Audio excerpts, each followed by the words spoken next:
The gunshots echoed through the parking lot like thunder. 15-year-old Nate didn't think, he just moved. 3 bullets meant for 6-year-old Brianna found him instead. As the biker kid hit the ground, her father Diesel watched the homeless boy who'd been sleeping behind their clubhouse collapse in a spreading pool of red. In that split second, everything Diesel thought he knew about worth, family, and brotherhood shattered.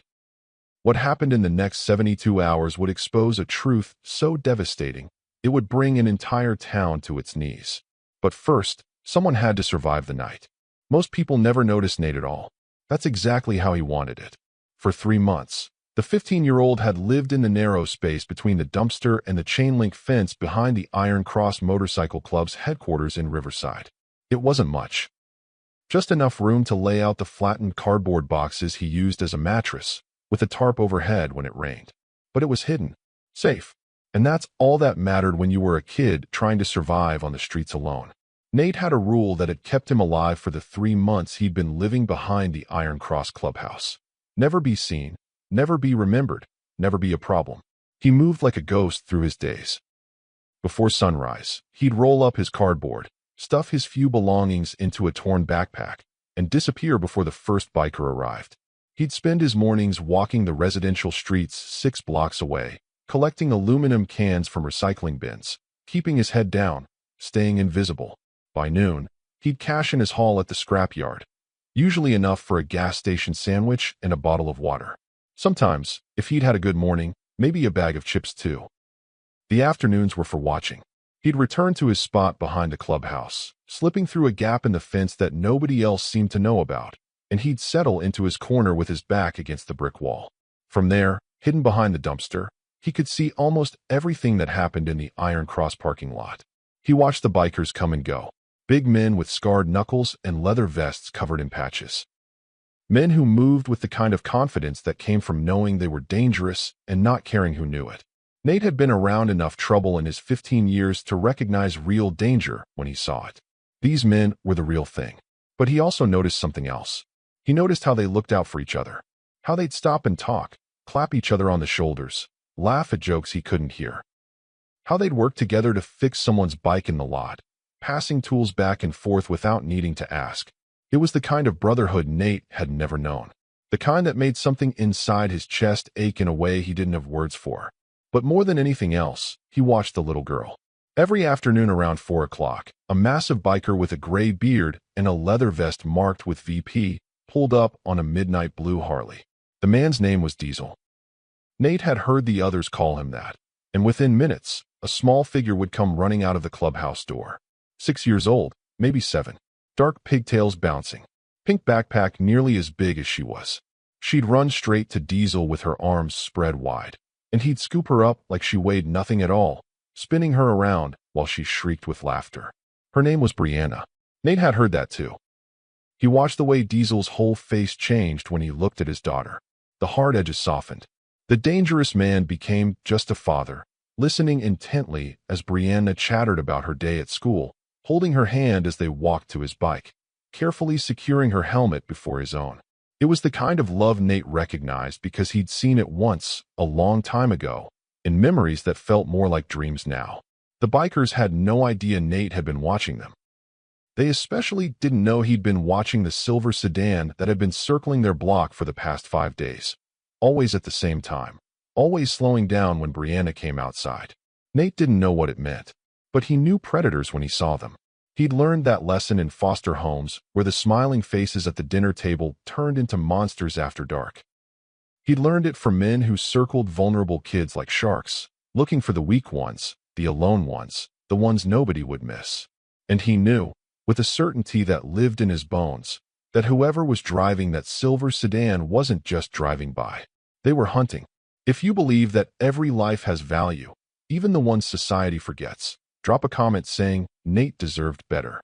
Because what comes next will test everything you believe about second chances. On August 17th at 4:47 in the afternoon, Nate broke his rule. And it cost him everything. Diesel Morrison had buried his wife 2 years ago on a Tuesday morning in October. Brianna had been 4 years old, standing beside him in a black dress that was too big, holding onto his hand like it was the only solid thing left in the world.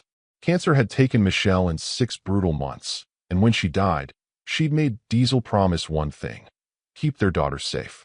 Keep her happy. Keep her whole. He'd kept that promise every single day since.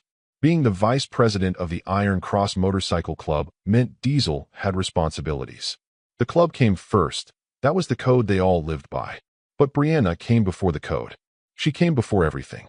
He'd restructured his entire life around her. Mornings were for getting her ready for school, braiding her hair even though his rough hands fumbled with the small elastics, packing her lunch in the pink lunchbox with the unicorns on it. Afternoons were for pickup, for hearing about her day, for making sure she knew that even though her mama was gone, she was still loved, still protected, still the center of someone's universe. The Iron Cross Clubhouse had become as much Brianna's home as his. The brothers had watched her grow up within these walls. They taught her to play poker with candy instead of chips. They'd let her draw on their arms with washable markers. They'd turned into gentle giants around this little girl, and Diesel trusted every single one of them with her life. That trust extended to the world outside too, maybe more than it should have. The Iron Cross MC had respect in Riverside. They'd earned it through decades of holding their ground, protecting their territory, and making it crystal clear that crossing them came with consequences. Nobody messed with the club. Nobody was stupid enough to try.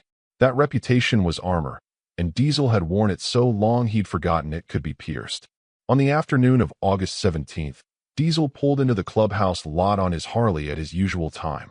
The sun was still high, the heat radiating off the asphalt in waves.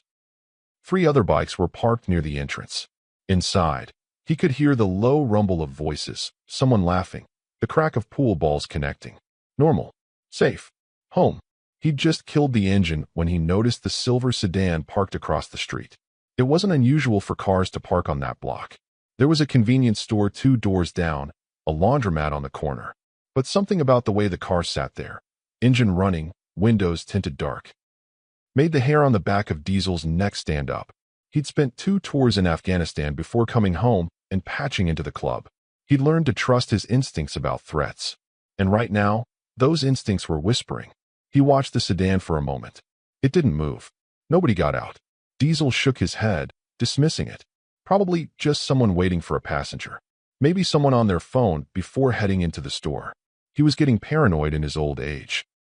38 wasn't old, but being a single father made you see danger everywhere. Made you jump at shadows. He swung off his bike and headed toward the clubhouse door. Brianna would be finishing her snack inside. The brothers always had juice boxes and crackers waiting for her. In 15 minutes, they'd head home, and he'd make her favorite dinner. Spaghetti with the sauce she liked, the one with the vegetables hidden in it so she didn't know she was eating healthy. The clubhouse door opened, and Brianna came running out. Her backpack bounced against her small frame, her pigtails flying behind her. Her face lit up the way it always did when she saw him. Pure joy without filter or hesitation. "Daddy," she called, her voice carrying across the parking lot. Diesel smiled, opening his arms to catch her. She was his whole world, his reason for breathing. The one thing Michelle had left him that was pure and good and worth protecting. Behind the dumpster at the back of the lot, Nate's body went rigid. The silver sedan's door was opening.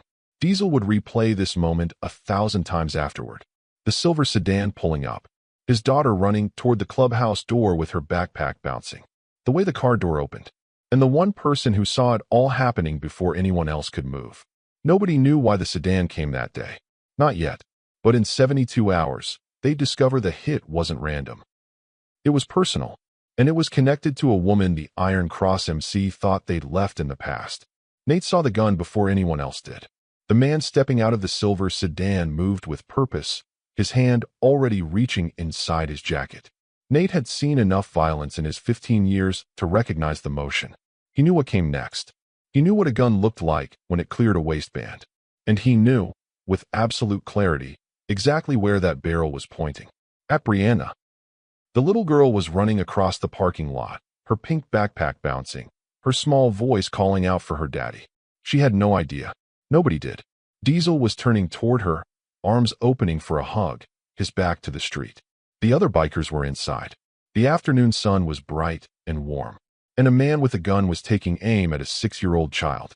Nate's body moved before his brain caught up. He launched himself from behind the dumpster, his worn sneakers pounding against asphalt. 3 months of staying invisible evaporated in an instant.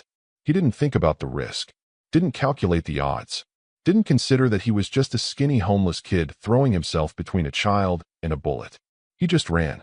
The first shot cracked through the air like a whip. The bullet hit Nate's right shoulder, spinning him sideways. The impact felt like being hit with a sledgehammer wrapped in fire.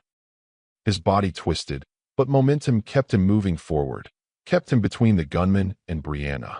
He heard her scream, heard Diesel roar something that might have been a name or might have been rage given voice. The second shot came before Nate hit the ground. This one punched into his left side, just below his ribs. The pain was different this time.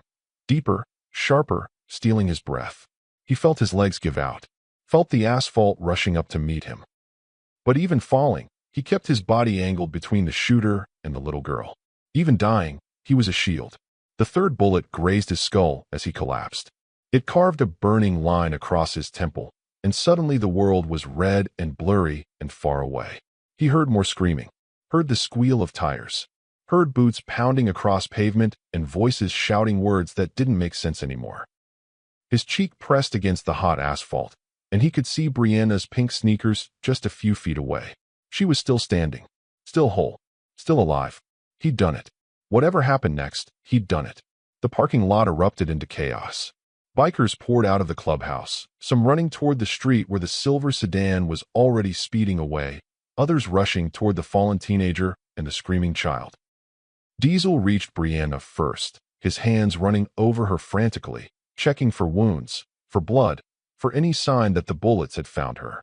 She was hysterical but untouched. Not a scratch on her. Then Diesel saw Nate. The boy was lying in a spreading pool of blood, his body twisted at an unnatural angle, his eyes half open but unfocused. 3 wounds. Right shoulder torn open, left side leaking red, head bleeding from a furrow that had missed his skull by less than an inch. He was 15 years old and dying on the asphalt, and Diesel had never seen him before in his life. As Diesel knelt beside the dying boy, holding pressure on wounds that were bleeding faster than he could stop, one thought cut through the panic. This kid just died for my daughter, and I don't even know his name. One of the brothers was already on the phone with emergency services. The 911 call lasted 42 seconds. The ambulance arrived in 8 minutes. Nate's heart stopped twice before they got him to County General. But what the EMTs found in his pocket would change everything. Because hidden in his worn jeans was a photograph, faded, creased, torn at the edges.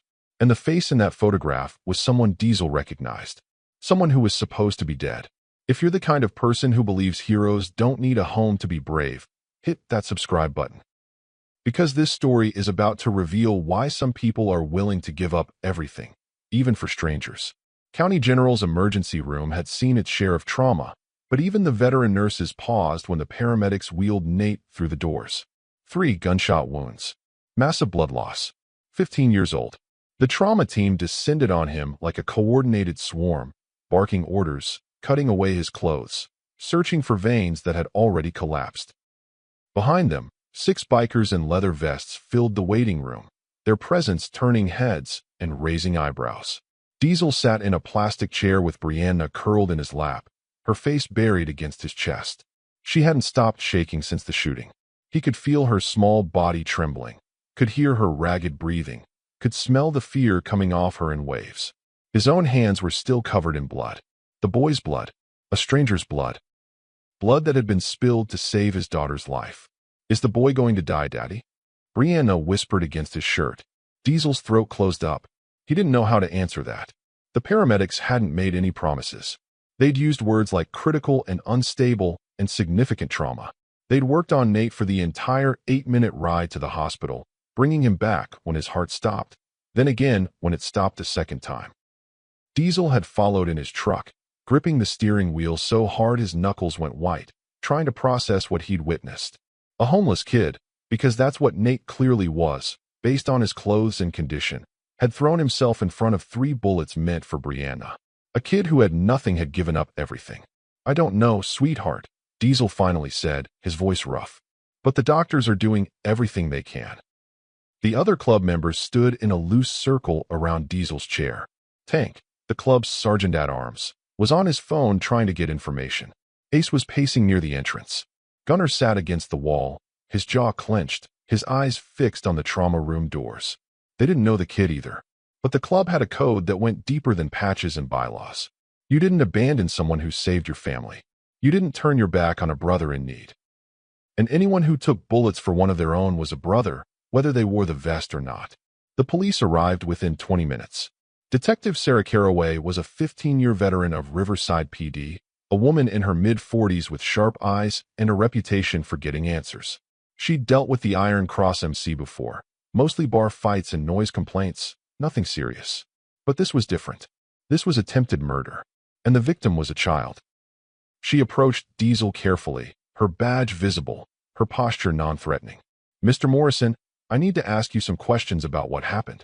Diesel looked up at her, exhaustion and adrenaline warring in his system. "Some psychopath tried to kill my daughter. A kid I've never seen before saved her life. That's what happened." Caraway pulled out a small notepad. "The silver sedan. Had you noticed it before today?" "No." The word came out harder than Diesel intended. "Wait. Maybe. I don't know.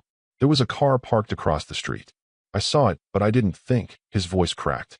He'd seen the threat and dismissed it. His daughter had almost died because he'd gotten comfortable. Because he believed the club's reputation was enough to keep them safe. "Do you have enemies, Mr. Morrison? Anyone who might want to hurt you or your daughter?" Diesel shook his head. "Nobody who'd go after a kid. We have rivals, sure. Other clubs. But there are rules. Lines you don't cross." Caraway made notes, her pen moving across the paper in quick strokes.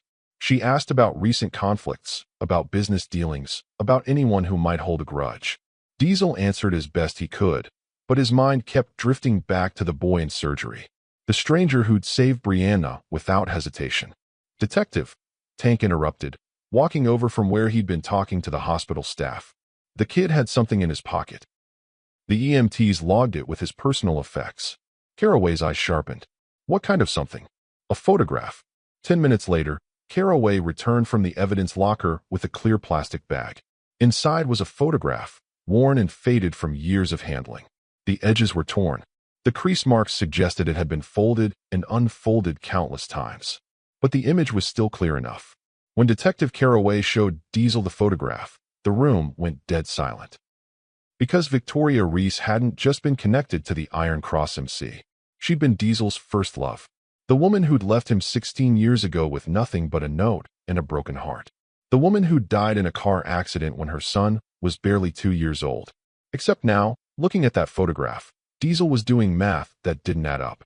If Victoria's son was 2 when she died, that would make him 15 now, the same age as the boy bleeding out in the ICU. The photograph showed a young Victoria, maybe 22 years old, standing in front of a park. She was holding a baby, maybe 6 months old, cradling him against her chest. The baby's face was visible, round and innocent. And on the back of the photograph, in Victoria's handwriting that Diesel would recognize anywhere, were 3 words: "Nathan, my everything." Hours passed. The surgery stretched from 2 hours to 4 to 6. The club members took turns going outside for air, for cigarettes, for phone calls to loved ones. Brianna eventually fell asleep in Diesel's arms, exhausted from crying. But Diesel didn't move. He sat there with his daughter in his lap and a ghost from his past burning a hole in his mind. While Nate was still in surgery, Detective Caraway pulled Diesel into the hallway. Her face was grave, her eyes searching his. "We ran his prints through foster care records," she said. "His full name is Nathan Reese. And according to these records, his mother died 14 years ago." She paused, watching Diesel's face. "Ring any bells?" Diesel felt the floor tilt beneath him. "Victoria. Nathan. 15 years old." The math was impossible to ignore now. The timing lined up perfectly with when Victoria had disappeared from his life. When she'd left with nothing but a note saying she couldn't do this anymore, that she needed something different, something he couldn't give her. She'd been pregnant. She'd had his son, and she'd never told him. Suddenly, everything made sense and nothing made sense. The way Nate had been watching the clubhouse for months, because Diesel and the club had checked the security footage afterward and found him there, day after day, always at a distance. The way he'd positioned himself near Brianna. The photograph he'd kept like a lifeline, The only connection to a mother he'd lost when he was barely old enough to remember her. But if Nate was Victoria's son, if there was even a chance he was Diesel's son, then who was trying to kill Brianna? And why? If you believe children deserve the truth about their parents, comment, every child deserves to know. Because the web of lies surrounding Nate is about to get a lot more twisted. The surgery ended just after midnight. The surgeon came out with blood on her scrubs and exhaustion written across her face. Nate had survived. Barely. The bullet to his shoulder had shattered bone. The one to his side had nicked his liver. The graze to his skull had caused a concussion and significant bleeding. He'd need months of recovery. But he was alive. And Diesel was about to discover that saving his life was only the beginning of the story. Diesel hadn't said her name out loud in 14 years. Victoria Reese had been 21 when they met, working nights as a waitress at the diner 2 blocks from the Iron Cross Clubhouse. Diesel had been 22, fresh out of the Marines, still trying to figure out who he was without the uniform. She'd poured his coffee with a smile that made the whole room brighter, and he'd been gone from that first moment. Within 3 months, they were inseparable. Within 6, he was talking about forever. She'd been everything he'd never known he needed. Smart, funny, with a laugh that could pull him out of the darkest moods left over from his deployments. She'd understood the brotherhood, respected what the club meant to him, even if she didn't always love the lifestyle. They'd made plans. A small house on the edge of town. Maybe kids someday, when they were ready. A future that felt solid and real and possible. And then, 16 years ago, she'd vanished. Diesel sat in his home office in the early hours of the morning, Brianna finally asleep in her own bed, and pulled out boxes he hadn't opened in over a decade. The club kept meticulous records. It was part of their structure, their discipline, and somewhere in these files was the truth about Victoria's last days with him. He found his old journal first. The leather cover was worn, the pages yellowed. He'd kept it during his early years in the club, a habit from his military days, a way to process everything that wouldn't fit in his head. He flipped through entries about runs, about club politics, about learning the ropes of MC life. And then he found it. The entry from 16 years ago, dated April 12th. The handwriting was his, younger and less careful. Victoria told me today. Said she's pregnant. Said she's scared. Said she needs time to think. Diesel stared at those words, his heart hammering against his ribs. He remembered that day with crystalline clarity now that the memory had been unlocked. They'd been sitting in his truck outside her apartment. She'd been crying, her hands shaking, telling him she didn't know if she could bring a baby into this world, into his world. The club life wasn't safe for kids, she'd said. The violence, the uncertainty, the constant threat. How could they raise a child in the middle of that? He'd promised her they'd figure it out. Promised they'd make it work. Promised he'd protect both of them, always. 3 weeks later, she'd left the note. Diesel found it in another box, still in its original envelope. The paper had aged, but the words were still legible. I can't do this life. I'm sorry. That was it. 8 words and she was gone. No forwarding address. No phone number. No explanation beyond those 8 devastating words. He'd looked for her, of course. Drove past her apartment to find it empty. Asked around town, but nobody had seen her. Eventually, he'd assumed she'd left Riverside entirely, started over somewhere far away, somewhere without bikers and broken promises. But the club records told a different story. Tank had pulled the files for him before Diesel left the hospital, sensing what was coming, what needed to be known. The surveillance logs, routine security measures the club maintained, showed Victoria's car around town for nearly 2 years after she'd left Diesel. Different apartment, different job, but she'd never really left Riverside. She'd just left him. The accident report came next. Diesel's hands trembled as he read it. Victoria's car had gone off Morrison Bridge on a rainy November night 14 years ago.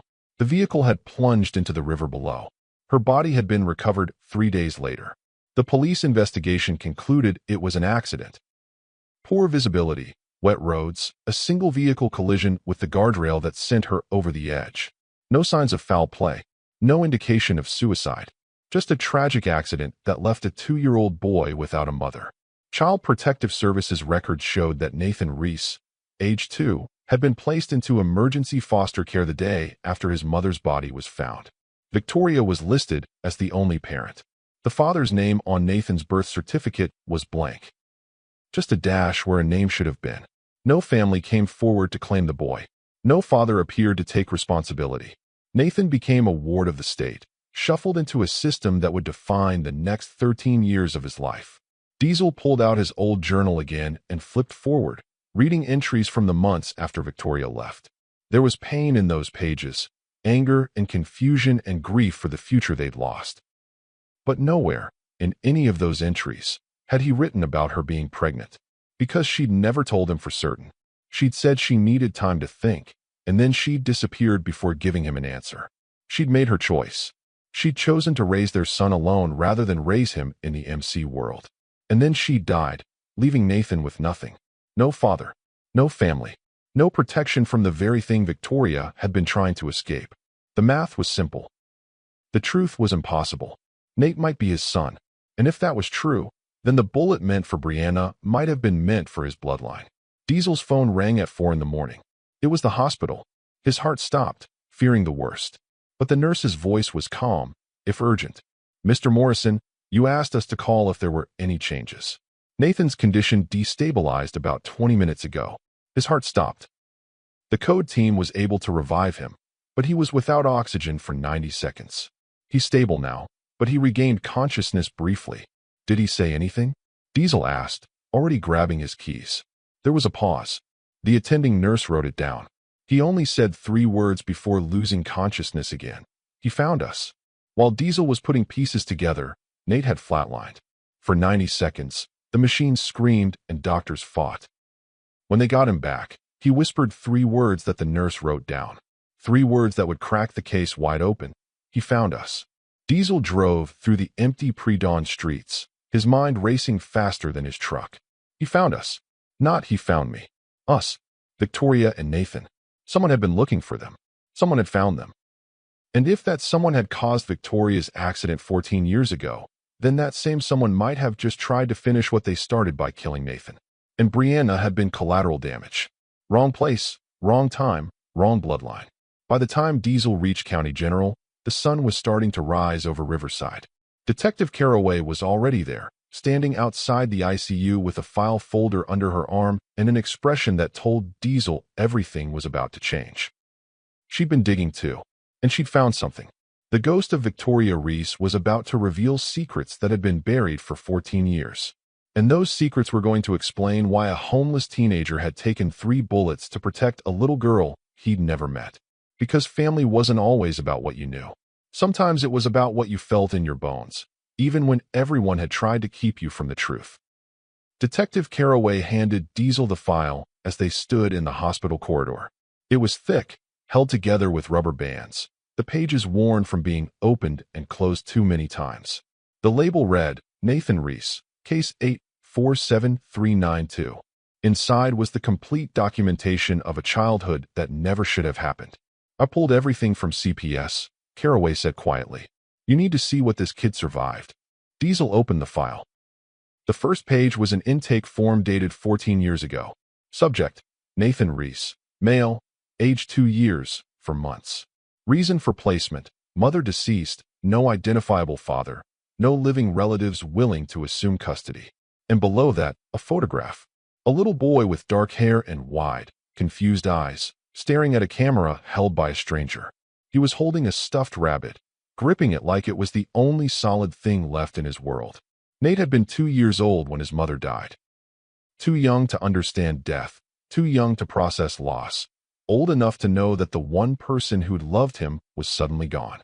The social worker's notes described a withdrawn toddler who cried for his mama at night, who wouldn't eat, who rocked himself to sleep in the corner of his foster home bedroom. A child experiencing trauma that would mark him for the rest of his life. Foster placement number 1, the Hendersons. Duration, 8 months. Reason for removal. Foster parents reported they couldn't handle his behavioral issues. Translation, a traumatized 2-year-old acted like a traumatized 2-year-old, and they gave up on him. Foster placement number 2, the Kowalskis. Duration, 14 months. Reason for removal, suspected neglect. The file included photographs of Nate at age 4, too thin, with bruises the Kowalskis claimed came from rough play. The investigation was inconclusive, but CPS moved him anyway. Diesel felt his jaw clench as he flipped through page after page. 7 foster homes in 13 years. 7 times Nate had been told this was his new family, his new chance. 7 times he'd been proven wrong. Foster placement number 3, the Harpers. They'd been older, retired, well-meaning but overwhelmed. They'd kept Nate for 2 years, the longest stretch of stability he'd known. But when Mr. Harper died of a heart attack, Mrs. Harper couldn't manage alone. Nate was moved again. He was 6 years old and learning that everyone left eventually. Placements 4 and 5 were shorter, measured in months rather than years. The reports became repetitive. Nathan shows signs of attachment disorder. Nathan refuses to engage with family activities. Nathan is withdrawn and uncommunicative. A child protecting himself the only way he knew how, by not letting anyone close enough to hurt him. Foster placement number 6, the Mercados. Nate was 10 years old by then, already marked by the system as a difficult placement. The Mercados had 3 biological children and considered foster care a ministry, a way to help troubled kids. But they had rules. Strict rules. The kind that came with punishments when broken. The file didn't specify what those punishments were, but Nate's school records from that period showed frequent absences, and the photos from his annual CPS check-in showed a boy who'd learned to make himself small. He ran away from the Mercados 4 times before he turned 12. Each time, he was found within a few days and returned. Each time, the social worker notes suggested the placement was on thin ice. The final incident happened 3 days after Nate's 12th birthday. He disappeared for a week, and when police found him, he was 40 miles away, sleeping in a bus station, with that same worn photograph clutched in his hand. According to his last social worker, Patricia Gomez, Nate had asked the same questions for years. Who was my dad? Why didn't he want me? Was he in the motorcycle club? Patricia told him she didn't know, but she'd noticed something troubling in his final months in care. Someone had been following him. A man in a silver sedan. Patricia's notes from 2 years ago painted a picture of a boy on a mission. Nate had started researching his mother's death during his placement with the Mercados. He'd found old newspaper articles about the accident at the library. He'd memorized every detail, the bridge, the rain, the time of night. And he'd found one article that mentioned Victoria had been connected to local motorcycle culture, though the reporter hadn't named specific clubs. That photograph Nate carried, the one showing Victoria with baby Nathan, had become more than a memento. It had become a clue. On the back, in Victoria's handwriting, were those 3 words, Nathan, my everything. But there was something else too, something Diesel hadn't noticed in the hospital. In the background of the photo, barely visible, was part of a sign. Patricia had examined it under magnification, Iron Cross Clubhouse. Nate had been trying to find his father, and somehow, he'd figured out the connection to the Iron Cross MC. Foster placement number 7, the Reynolds family. Nate was 14 by then, sullen and angry, too old for most foster families to want. The Reynolds took him anyway, motivated by the monthly stipend more than any calling to help. It lasted 6 months. The breaking point came when Mr. Reynolds went through Nate's backpack and found the photograph, found the newspaper clippings, found the notes Nate had been making about the Iron Cross MC. Why are you obsessed with bikers? Mr. Reynolds had demanded. Because my dad might be one of them, Nate had answered. The fight that followed ended with Nate leaving through his bedroom window at 2 in the morning with nothing but his backpack and that photograph. He never went back. CPS listed him as a runaway. Patricia Gomez tried to find him, tried to bring him in, but Nate had learned how to disappear. At 14 years old, he chose the streets over the system, chose uncertainty over the certainty of more foster homes that would fail him. But he didn't leave Riverside, because he was still looking. Patricia's final case notes, dated 6 months before the shooting, included a troubling observation. Attempted home visit at Nathan's last known location. Subject not present, but witnessed unidentified male in silver sedan parked across street. Male appeared to be surveilling the area. Could not obtain plate number before vehicle departed. Recommend increased monitoring for Nathan's safety. The silver sedan. The same one circling the Iron Cross Clubhouse. The same one that opened fire on Brianna. Suddenly, this wasn't just about a shooting. This was about something that had been in motion for years. And it all traced back to Victoria's death. If you can't stand people who hurt kids just to settle old scores, comment, protect the innocent. Because the person hunting Nate and Brianna isn't done yet. And their motive is about to make your blood boil. Diesel closed the file, his hands shaking with rage. Nate had spent 13 years being failed by every system designed to protect him. He'd survived abuse, neglect, and abandonment. He'd lived on the streets at 15 years old. And through all of it, he'd been searching for a father who didn't even know he existed. A father who'd been there all along, just 5 miles away, completely unaware that his son was out there struggling to survive. And now someone wanted Nate dead. Someone who'd been watching him for years. Someone who'd waited until he got close to the truth before making their move. Detective Caraway was watching Diesel's face. "There's more," she said. "We interviewed Patricia this morning." She remembered something else. About 3 months ago, she saw Nate one last time. He was sleeping behind a building in the warehouse district. She tried to talk to him, tried to get him to come in. He refused. But he told her something. He said he'd found where his father probably was. Said he was going to watch, to learn, to figure out if it was real before making contact. 3 months ago, that's when Nate had appeared behind the Iron Cross clubhouse. That's when he'd started his invisible vigil, watching from the shadows, trying to piece together the truth about his own life. He'd found his father, but he'd been too afraid, or too smart, or too damaged to reveal himself. So he just watched. Watched Diesel. Watched the club. Watched Brianna. And when the threat came, when the silver sedan arrived with murder in mind, Nate had made his choice. He'd saved his sister's life, even though he hadn't known that's what she was. The traffic cameras caught him at 3 intersections on his route away from the clubhouse. Detective Caraway had spent 18 hours reviewing footage, cross-referencing timestamps, tracking the silver sedan through Riverside's limited surveillance network. The quality wasn't perfect, never was, but it was enough. Enough to get a partial plate. Enough to see the driver's profile. Enough to start building a case. The ballistics came back first. The bullets pulled from Nate's body and the ones dug out of the clubhouse wall matched a Sig Sauer P226, 9mm. The weapon had been fired 6 times total. 3 rounds hit Nate. 2 went wide, 1 embedded in brick. The shooter knew how to handle a firearm. The grouping suggested training, discipline, military precision even under stress. The plate number led to a registered owner, Raymond Kovac, age 52, address in a quiet suburb 15 miles outside Riverside. No criminal record. No outstanding warrants. On paper, he was nobody. Just another middle-aged man living an unremarkable life. But Detective Caraway had learned a long time ago that paper lied. She pulled his background. Raymond Kovac, veteran, 20 years in the Army, honorable discharge with the rank of Master Sergeant. 2 tours in Iraq, 1 in Afghanistan. After his military service, he transitioned into private security contracting. The kind of work that paid well and didn't ask too many questions. For the past decade, he'd worked for various firms providing executive protection, asset security, surveillance operations. He had the skills to track someone, the training to plan an operation, the mindset to pull a trigger without hesitation. But why? Why would a decorated veteran with no criminal history try to murder a 15-year-old homeless kid and a 6-year-old girl? The answer was in the family connection that Caraway unearthed in county records. Raymond Kovac wasn't just anyone. He was Victoria Reese's uncle, her mother's younger brother. And when Victoria's parents died in a house fire when she was 9 years old, Raymond had become her legal guardian. He'd raised her from childhood through her teenage years. He'd been the only family she had left. Diesel felt the pieces clicking into place with sickening clarity when Caraway showed him the documentation. He remembered Victoria mentioning an uncle once or twice, usually when she was explaining why she couldn't stay out late or why she had to check in. Raymond had rules, she'd said.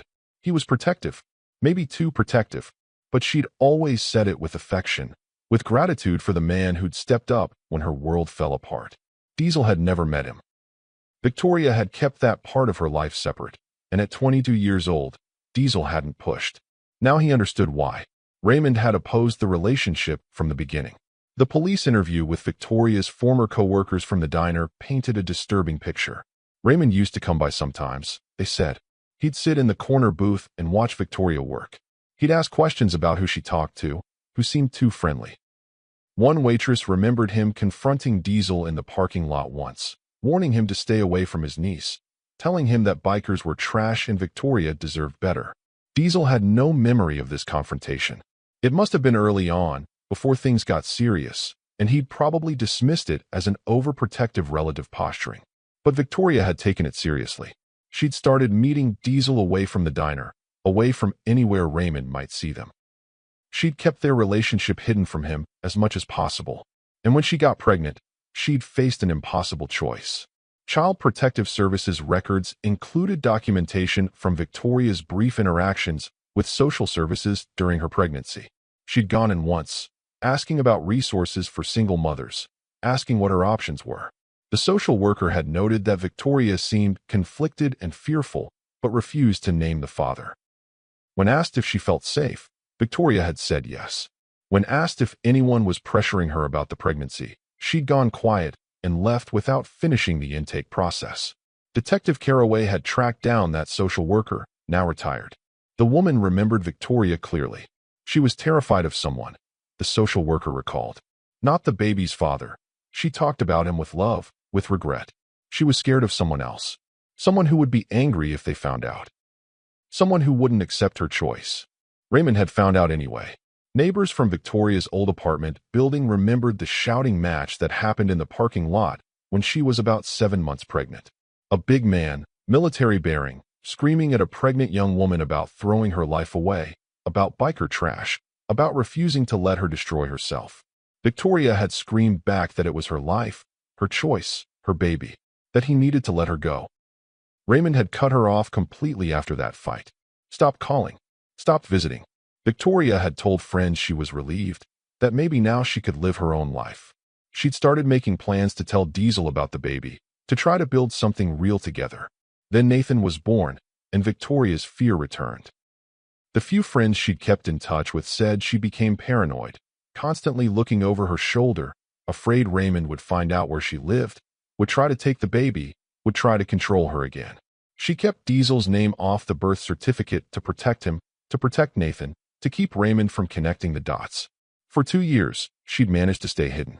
She'd built a quiet life with her son, working odd jobs, living small, staying invisible.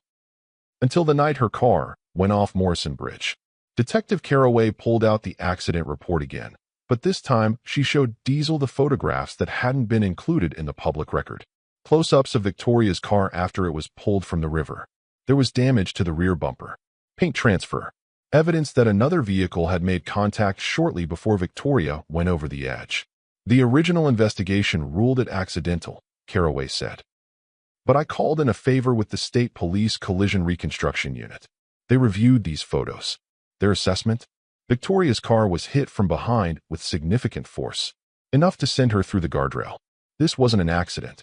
This was vehicular homicide. Raymond had killed Victoria, his own niece, the girl he'd raised, because in his twisted mind, he was saving her from a life he didn't approve of. Because he couldn't accept that she'd chosen something he hadn't sanctioned. Because control mattered more than love. And then he'd spent 14 years tracking Nathan through the foster system. Detective Caraway pulled out Raymond's psychiatric records from his VA file. During a mandatory evaluation 3 years ago, Raymond had admitted something chilling. I couldn't let Victoria's bastard son find the biker trash who destroyed her life. I couldn't let him poison another generation.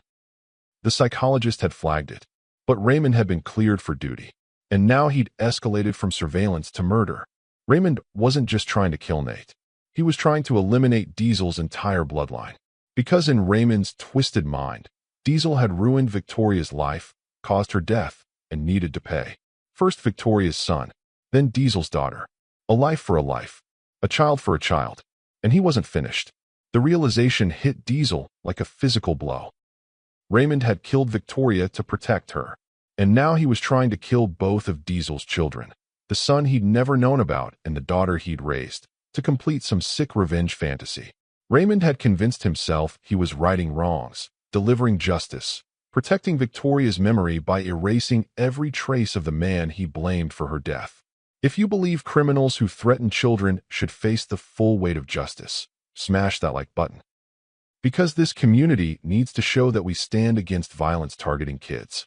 Caraway issued an APB for Raymond Kovac. Armed and dangerous. Wanted for attempted murder, possibly connected to a cold case homicide. Every cop in 3 counties was looking for the silver sedan. Hospital security was notified. The Iron Cross MC posted guards outside Nate's room in rotating shifts. Brianna was moved to a safe house with 3 brothers standing watch. But Raymond was military trained. He knew how to evade surveillance. He knew how to disappear. At 2:18 in the morning, hospital security spotted a man in the parking garage matching Raymond's description. By the time they reached the ICU floor, he was gone. But he'd left something behind. A message scrawled on the whiteboard outside Nate's room. The boy dies. Then the girl. Then you.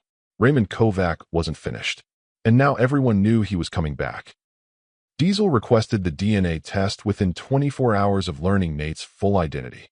Detective Caraway had facilitated it through the hospital, taking samples from both Diesel and the unconscious teenager in the ICU. The process was simple: a swab of cells from inside the cheek, sealed in sterile containers, sent to a lab that could process results on an expedited basis. 48 hours, they said. Maybe less if they pushed it through as part of an active criminal investigation. 48 hours felt like 48 years. Diesel sat with the possibility living in his chest like a living thing. The math had been clear from the moment he'd seen the dates. Victoria pregnant 16 years ago, leaving 3 weeks after telling him. Nathan born 7 months later. The timing aligned perfectly, but timing wasn't certainty. DNA was certainty. And until that test came back, Diesel existed in a liminal space between hope and terror. Because part of him desperately wanted Nate to be his son, wanted to reclaim those 16 years that had been stolen, wanted to know that the boy who'd taken 3 bullets for Brianna was family, was blood, was his. But another part of him was terrified of what that truth would mean. He'd failed this kid for 15 years. Failed to find him. Failed to protect him. Failed to be there when Nate was being shuffled through foster homes, learning that nobody wanted him, surviving on streets while his father lived 5 miles away in complete ignorance. How did you come back from that? How did you look your son in the eye and explain that you hadn't abandoned him on purpose? You just hadn't known he existed. Would Nate even want a father after everything he'd survived alone? Brianna didn't have those complicated feelings. She knew the simple truth. The brave boy had saved her life, and that made him a hero. She spent hours at Diesel's kitchen table drawing pictures for Nate. Crayon drawings of a boy with angel wings. Marker portraits of the two of them holding hands. A family scene with her, Diesel, and a tall teenage boy all standing in front of a house with the sun shining overhead. She labeled each one carefully in her 6-year-old handwriting. For the brave boy. Thank you for saving me. I hope you wake up soon. When can I meet him, Daddy? She asked every day. When can I say thank you? Soon, sweetheart. Diesel would answer, praying it was true. Praying Nate would wake up. Praying there would be a chance for all of them to become what they should have been all along. The club had already made their decision. Biology didn't matter to them. Tank had said it best, standing outside the ICU with his arms crossed and his jaw set. That kid took bullets for Brianna. That makes him family.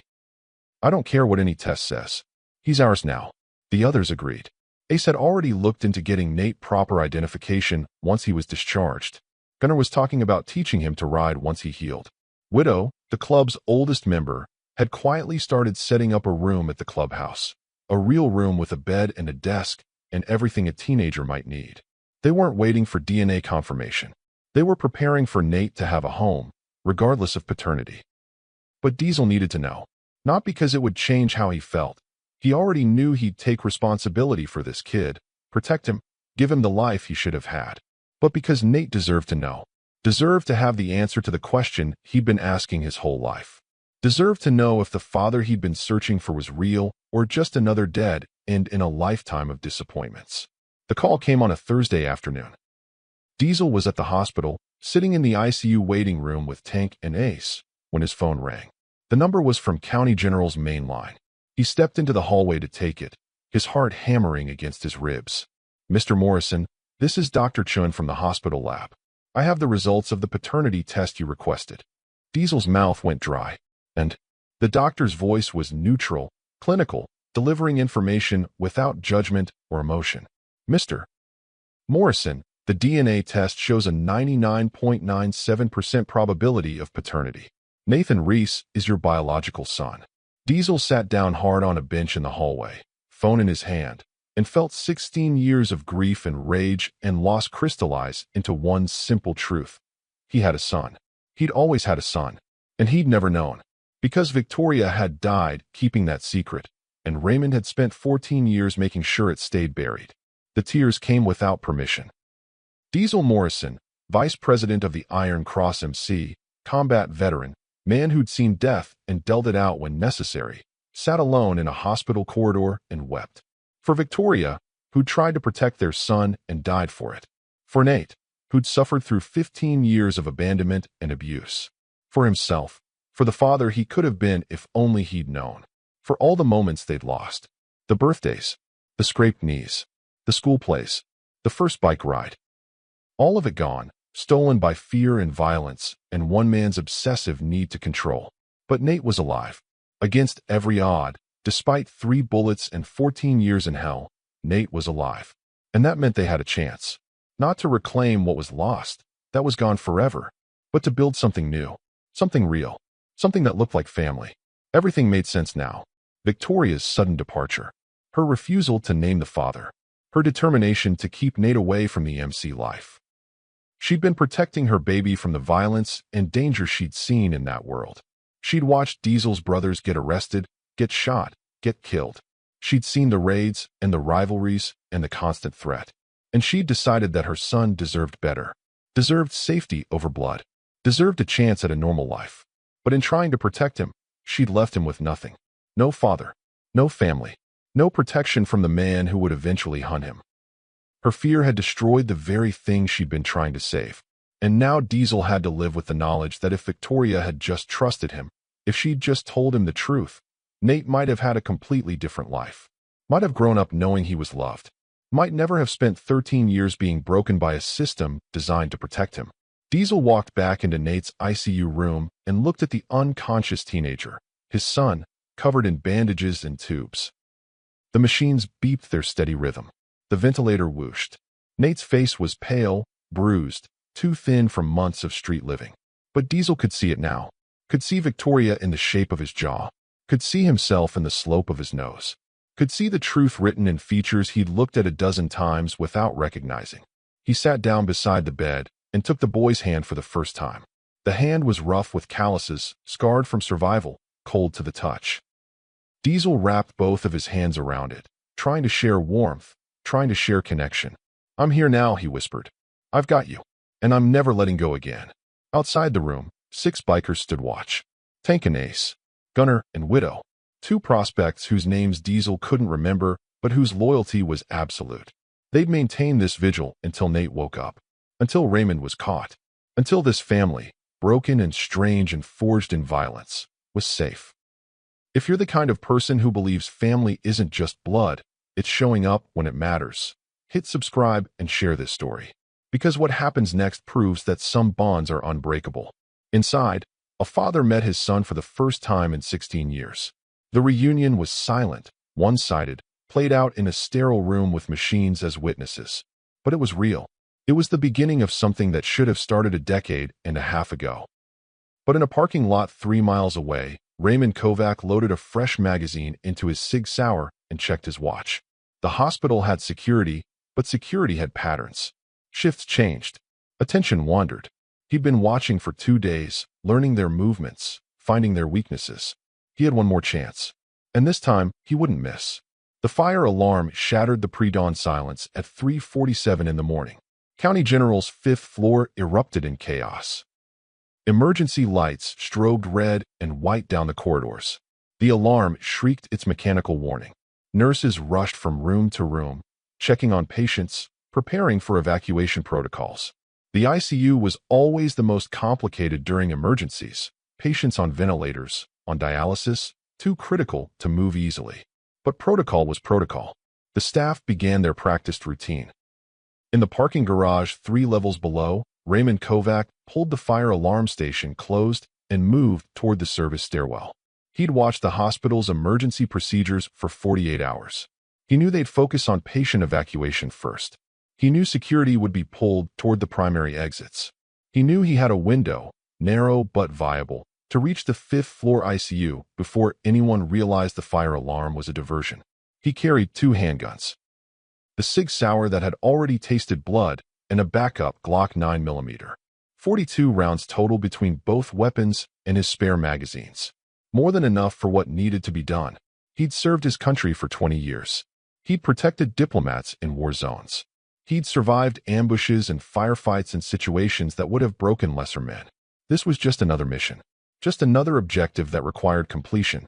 He climbed the stairs methodically, his breathing controlled, his mind focused on the task. Victoria's face floated in his memory. His niece.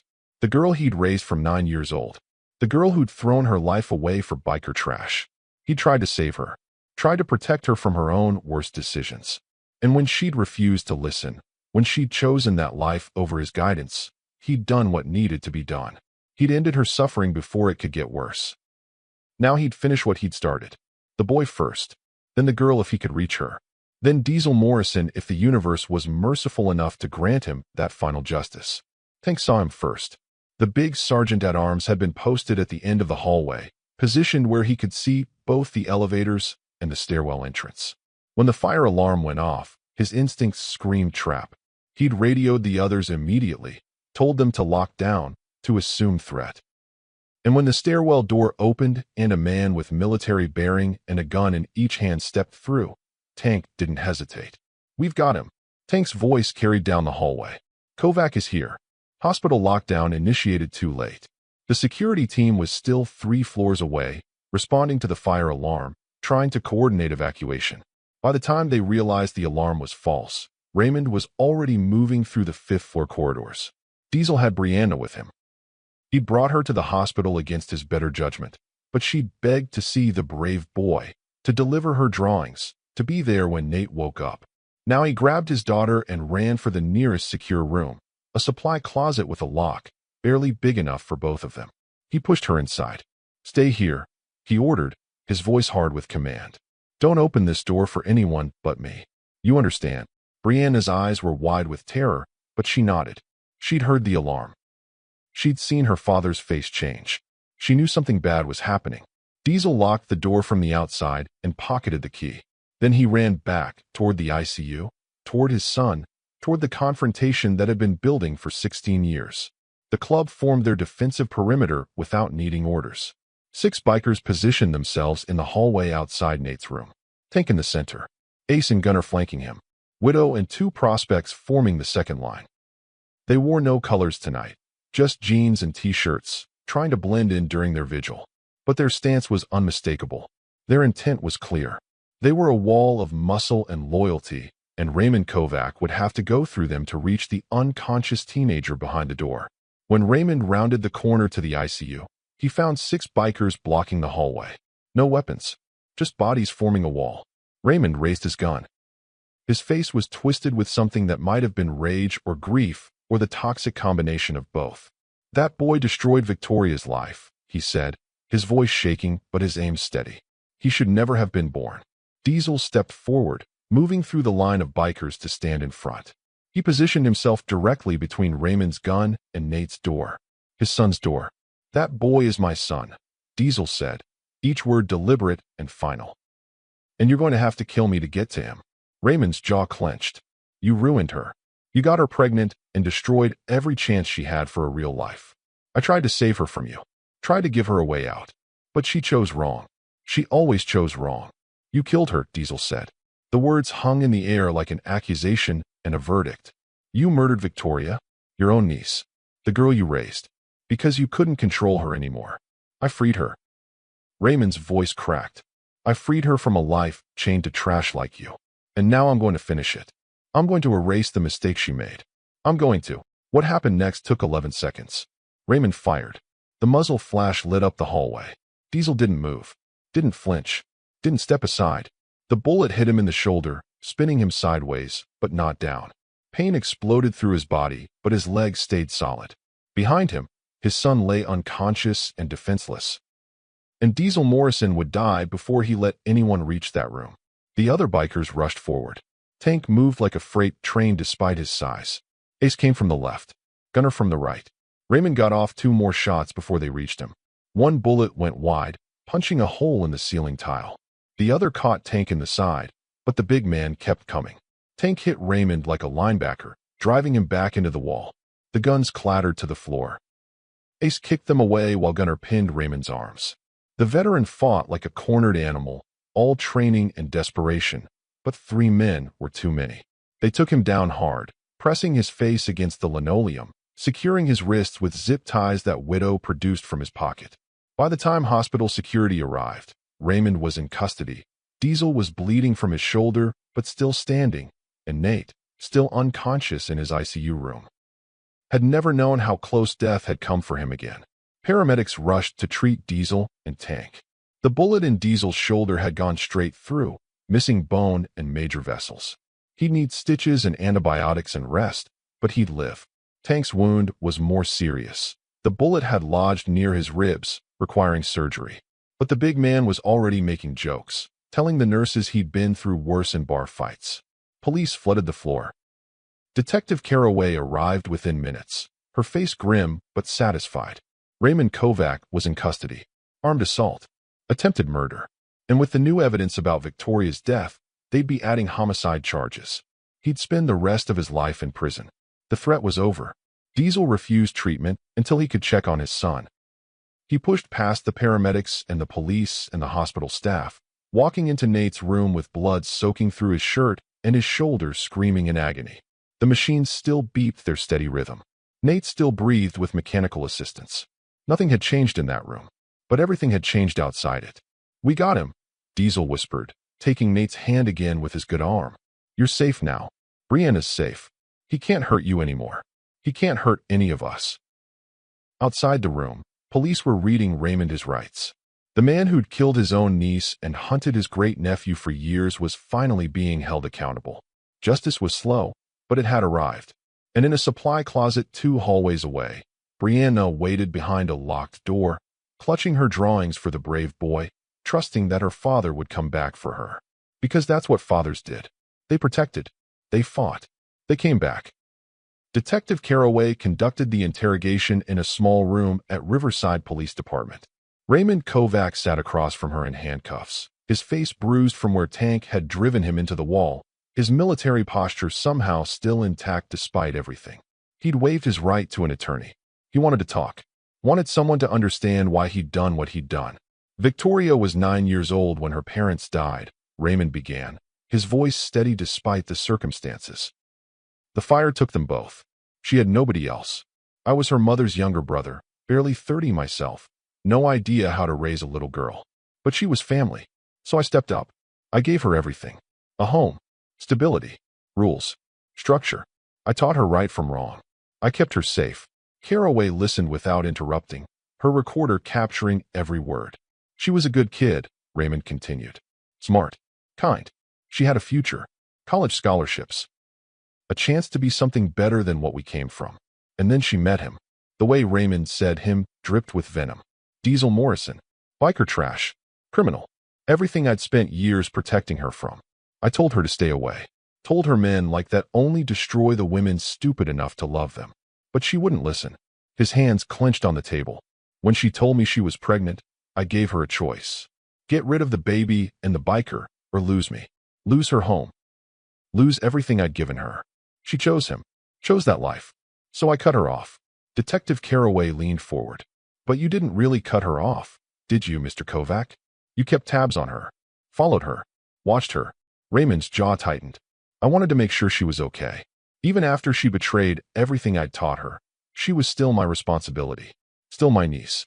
I watched her struggle. Watched her try to raise that baby alone in a tiny apartment. Watched her work multiple jobs, barely making rent. And I knew. She was miserable. She'd made the wrong choice, and it was destroying her. So you decided to intervene, Caraway said. I decided to free her. Raymond's voice took on a fervent quality, the tone of someone who'd convinced himself his actions were righteous. I followed her that night. November 13th, 14 years ago. She was driving to the Iron Cross Clubhouse. I'd been monitoring her phone. She didn't know, but I'd installed tracking software months before. She'd called Morrison that afternoon. Told him she needed to talk. Told him it was important. She was going to tell him about the boy. Going to pull him back into that disaster. Detective Caraway's expression remained neutral. What did you do? I stopped her. Raymond's voice was flat now, matter of fact, as if he were describing a military operation rather than murder. I followed her onto Morrison Bridge. Raining hard that night. Poor visibility. I accelerated and hit her rear bumper. Hard enough to send her through the guardrail. I watched her car go over, watched it hit the water, and I drove away. The confession hung in the air like poison. I thought I'd saved her, Raymond said quietly. Saved her from a life of poverty and violence. Saved her from watching her son grow up to be just like his father. I thought I'd freed her from the consequences of her worst decision. And Nathan? Caraway asked. What about Victoria's son? Raymond's face hardened. He should have gone into the system and disappeared. Should have been adopted, given a new name, erased. But the system failed. I kept track of him through my security contacts, easy enough to monitor foster care databases. And I watched him bounce from home to home, watched him become exactly what I'd feared. Damaged, angry, searching for his father. Why didn't you just leave him alone? Caraway pressed. He was a child. He'd done nothing to you. He was Morrison's son, Raymond said, as if that explained everything. Victoria's mistake made flesh. As long as he existed, he was proof that I'd failed to protect her, failed to save her from herself. And then, 3 months ago, my surveillance showed him sleeping behind the Iron Cross clubhouse. He'd found them, found his father. The very thing Victoria had died trying to prevent was about to happen anyway. So you decided to kill him. I decided to finish what should have ended 14 years ago. Raymond's eyes were cold now, empty of remorse. I was going to eliminate the boy, but then I saw Morrison had another daughter, a little girl, and I realized, one child for one child. Morrison had taken Victoria from me. I would take both his children from him. Perfect symmetry, perfect justice. Raymond had spent 14 years trying to protect Victoria's memory by erasing her son. He'd killed the woman he loved, trying to save her from a life he didn't approve of. And in the end, the biker he despised had been the one to save Nate, the grandson Raymond had hunted like an animal. The man who destroyed everything was the man who'd convinced himself he was the hero. When Diesel heard the full confession through Detective Caraway's briefing, he stood in the hospital hallway with his arm in a sling and his daughter holding his hand. He thought about Victoria, the girl he'd loved, the woman who'd died protecting their secret. He thought about Nate, the son who'd saved his daughter without knowing they were family. And he thought about the 14 years stolen from all of them because one man couldn't accept that love doesn't follow rules. If you believe that controlling someone through violence isn't love, it's abuse. Comment, real love, let's go. Because Raymond's story is a warning about what happens when obsession destroys the very thing you claim to protect. 6 days after the shooting, Nate's eyes opened. The first thing he saw was white ceiling tiles, fluorescent lights, the mechanical arm of medical equipment hovering above him. His mouth was dry, his throat raw from the ventilator tube that had been removed the day before. Every part of his body hurt in ways he didn't have words for. But he was alive. He could feel that much. The pain meant he was alive. He tried to move his head and immediately regretted it. The room spun. Nausea rolled through him. A machine beside the bed started beeping faster, responding to his elevated heart rate. Within seconds, a nurse appeared, her face kind but professional. Nathan, can you hear me? You're in the hospital. You're safe. Try to stay calm. Hospital. The word triggered fragments of memory. Running. Gunshots. A little girl. Pain like fire spreading through his body. Asphalt against his face. Then nothing. The nurse checked his vitals, adjusted something on his 4-line, told him the doctor would be in soon. She asked if he knew where he was, what day it was, if he remembered what happened. Nate tried to answer, but his voice came out as barely a whisper. She gave him ice chips, told him not to try to talk too much yet. His body had been through trauma. He needed rest, needed time. But Nate's first coherent thought wasn't about himself. It was about the little girl with the pink backpack, the one running toward her father, the one the gun had been aimed at. The girl, he managed to croak. Is she? She's fine, the nurse assured him. Not a scratch on her. Thanks to you. The relief that flooded through Nate was almost physical. She was okay. He'd done it. Whatever had happened to him afterward didn't matter because she was okay. The nurse left to get the doctor. Nate lay there, trying to piece together what he remembered. The silver sedan, the door opening, the gun, his body moving without thought. And then, nothing. A blank space where the rest of the story should have been. The door opened again. But this time it wasn't the nurse. It was Diesel. The big biker looked different than Nate remembered from his months of watching. Tired. Older somehow. His arm was in a sling, and there were dark circles under his eyes that spoke of nights without sleep. But when he saw Nate awake, His whole face transformed with something that looked like relief and joy and grief, all mixed together. "You're awake," Diesel said, his voice rough. He pulled a chair close to the bed and sat down heavily. "Thank God. We weren't sure," the doctors said. He stopped, collected himself. "You've been out for 6 days." Nate stared at him. Why was this man here? Why did he look at Nate like he mattered? "You saved my daughter," Diesel said, his eyes never leaving Nate's face. "You took 3 bullets meant for her." The doctors said, "If you hadn't been there, if you hadn't moved when you did," his voice cracked, "Brianna would be dead. My little girl would be dead." Brianna. That was her name. Nate had heard it called across the parking lot 100 times during his invisible vigil. He'd watched her laugh and play and be loved. And he'd saved her. The knowledge settled into his chest like something warm and solid. "Is she okay?" Nate asked again, needing to hear it one more time. "She's perfect. Because of you." Diesel leaned forward. "She's been asking about you every single day. Drew you about 50 pictures. Wants to meet you properly, to say thank you. She calls you the brave boy." Something in Nate's chest tightened. A little girl had been drawing him pictures, thinking about him, wanting to thank him. Nobody had ever done that before. "There's something else you need to know," Diesel said, his tone shifting to something more serious. "Your mother, Victoria Reese. She was someone I loved a long time ago, before you were born. We were together for almost a year." Nate's heart rate picked up. The machine beside him beeped faster. His mother. This man had known his mother. "She left me 16 years ago," Diesel continued. "Never told me why. Just disappeared. I didn't know."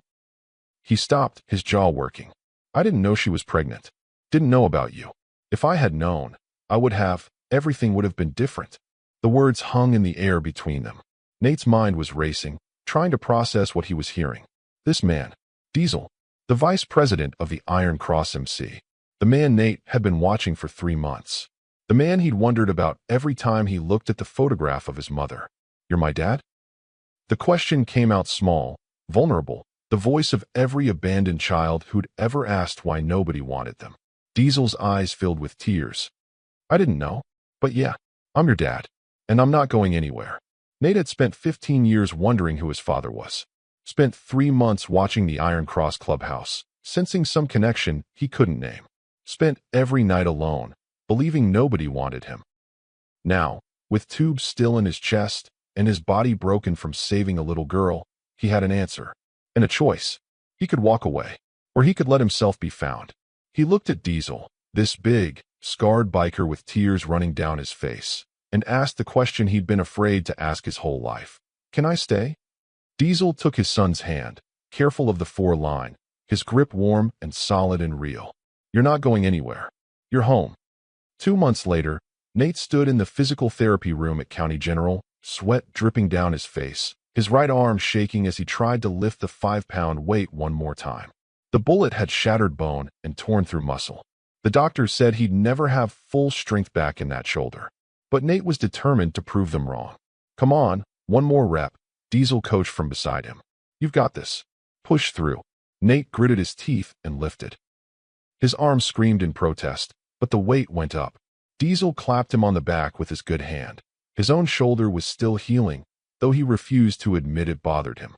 "That's my boy," Diesel said, and the pride in his voice made all the pain worth it. Recovery had been slow and brutal. 3 surgeries, weeks in the hospital, learning to walk without getting dizzy from the head injury, learning to breathe deep without his side feeling like it was tearing apart. But Nate had survived worse. He'd survived 15 years of being nobody. Compared to that, physical pain was manageable. His first day at Riverside High School came in late October. Nate had never stayed in one school long enough to feel like he belonged, and walking through those doors with a backpack Diesel had bought him and clothes that actually fit felt surreal. But Brianna had insisted on coming along, even though the elementary school was in a different building. She'd held Nate's hand in the parking lot and told him she'd already told all her friends about her brave big brother.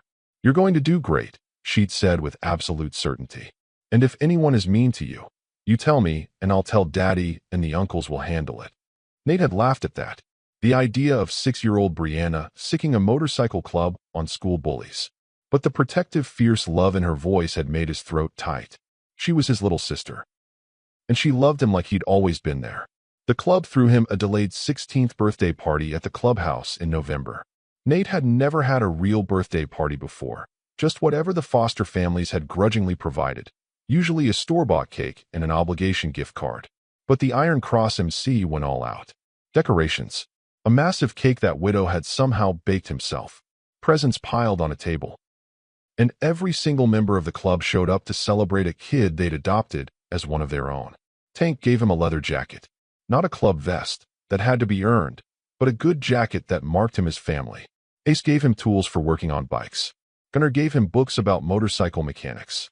And Diesel gave him something that made Nate's eyes burn with tears he refused to shed in front of everyone. A framed photograph of Victoria, young and smiling. The same image from the worn photo Nate had carried for years, but restored and printed and beautiful.